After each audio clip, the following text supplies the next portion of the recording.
મિત્રો, શિક્ષણ વિભાગ દ્વારા સૌથી મોટા અને અગત્યના સમાચાર સામે આવ્યા છે। તમામ પ્રાથમિક શાળાઓના શિક્ષણ વિભાગે કર્યો છે મોટો આદેશ। રાજ્યની પ્રાથમિક શાળાઓનો 16 સપ્ટેમ્બરે સવારનો સમય કરાયો છે। ગાંધીનગરથી આવ્યા છે મોટા સમાચાર। તમામ પ્રાથમિક શાળાઓનો સમય સવારે 8 વાગ્યાથી લઈને 11 વાગ્યા સુધીનો કરાયો છે, કારણ કે નરેન્દ્રભાઈ મોદીનો જન્મદિવસ છે અને રક્તદાનનું મોટું આયોજન કરવામાં આવ્યું છે। મિત્રો, અન્ય મહત્વના સમાચારની વાત કરીએ તો ગ્રાઉન્ડ ઝીરો રિપોર્ટ સામે આવ્યો છે। બનાસકાંઠાના સરહદી વિસ્તારમાં પૂર જેવી પરિસ્થિતિનું નિર્માણ થયું છે। ગામો પાણીમાં ડૂબવાની ઘટનાઓ સામે આવી છે। મિત્રો, અન્ય મહત્વના સમાચારની વાત કરીએ તો લોકરક્ષક ભરતી LRD માટે ડોક્યુમેન્ટ વેરિફિકેશન માટે કોલ લેટર જાહેર કરવામાં આવ્યા છે।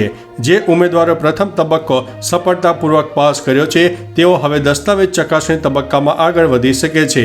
લાયક ઉમેદવારોની યાદી 27 ઓગસ્ટ 2025ના રોજ સત્તાવાર ભરતી બોર્ડની વેબસાઇટ ઉપર પ્રકાશિત કરવામાં આવી હતી।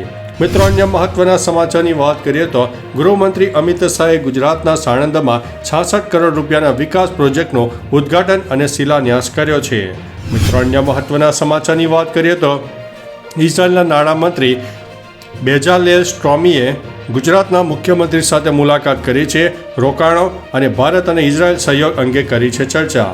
મિત્રો, અન્ય મહત્વના સમાચારની વાત કરીએ તો દિલ્હી પોલીસે 5 આતંકવાદીઓની કરી છે ધરપકડ। IED બનાવવામાં વપરાતી સામગ્રી જપ્ત કરવામાં આવી છે।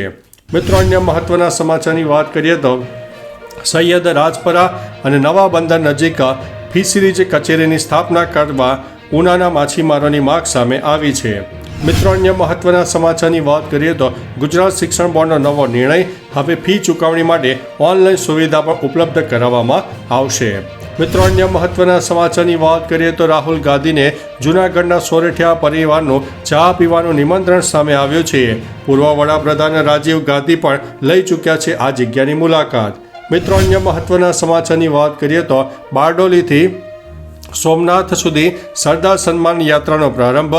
12 દિવસમાં 1800 કિલોમીટર અંતર કાપવાનું આયોજન છે। મિત્રો, અન્ય મહત્વના સમાચારની વાત કરીએ તો સુરતના બામણિયા ગામે મળી છે મૃત દીપડી। પોસ્ટમોર્ટમ કરીને વન વિભાગે તપાસ પણ શરૂ કરી દીધી છે। મિત્રો, અન્ય મહત્વના સમાચારની વાત કરીએ તો સોમનાથના પ્રભાસ પાટણમાં રખડતા કૂતરાઓનો આતંક જોવા મળ્યો છે। નગરપાલિકા કાર્યવાહી કેમ નથી કરતી, પ્રજામાં થયો છે મોટો આક્રોશ। મિત્રો, અન્ય મહત્વના સમાચારની વાત કરીએ તો વિધાનસભા ચોમાસુ સત્રનો અંતિમ દિવસ, શાસક પક્ષ અને વિપક્ષ વચ્ચે ઉગ્ર ચર્ચાઓ જામી હતી। મિત્રો, અન્ય મહત્વના સમાચારની વાત કરીએ તો અંબાજી મંદિરમાં રીલ્સ બનાવવાનો વિવાદ મોટો થતાં ભાજપ નેતાના દીકરાએ લીપાપોતીનો પ્રયાસ કર્યો છે। અક્ષય માળીએ સોશિયલ મીડિયામાં ખુલાસો કર્યો છે કે દાંતા તાલુકા NSUIએ મંદિરમાં રીલ બનાવનારની સામે કડક કાર્યવાહી કરવાની માંગ કરી છે। મિત્રો, અન્ય મહત્વના સમાચારની વાત કરીએ તો નવરાત્રિમાં SOP જાહેર કરવામાં આવી છે। નવરાત્રિની શરૂઆત નજીક છે। રાજ્ય સરકાર દ્વારા આ ભવ્ય ઉત્સવને સુરક્ષિત અને વ્યવસ્થિત બનાવવાના હેતુથી આયોજકો માટે ખાસ માર્ગદર્શન અને નિયમો જાહેર કરવામાં આવ્યા છે। મિત્રો, અન્ય મહત્વના સમાચારની વાત કરીએ તો પશુપતિનાથથી મોટા સમાચાર સામે આવ્યા છે। ગુજરાતીઓનું 30 લોકોનું ગ્રુપ નેપાળમાં ફસાયું છે। સરકારની ઝડપથી સહાય કરે તેવી માંગણી પણ સામે આવી છે। મિત્રો, અન્ય મહત્વના સમાચારની વાત કરીએ તો ગુજરાતમાં હવે 9ના બદલે 12 કલાક કામ કરવું પડશે। સરકારે વટહુકમ બહાર પાડ્યો છે। ઘર માટે કમાઓ, ભલે પણ ઘરે નહીં જઈ શકો। તો ચાલો મિત્રો, ફરીથી દેશ અને દુનિયાના સુપરફાસ્ટ સમાચાર લઈને મળતા રહીશો। ત્યાં સુધી અમને રજા આપશો। નમસ્તે।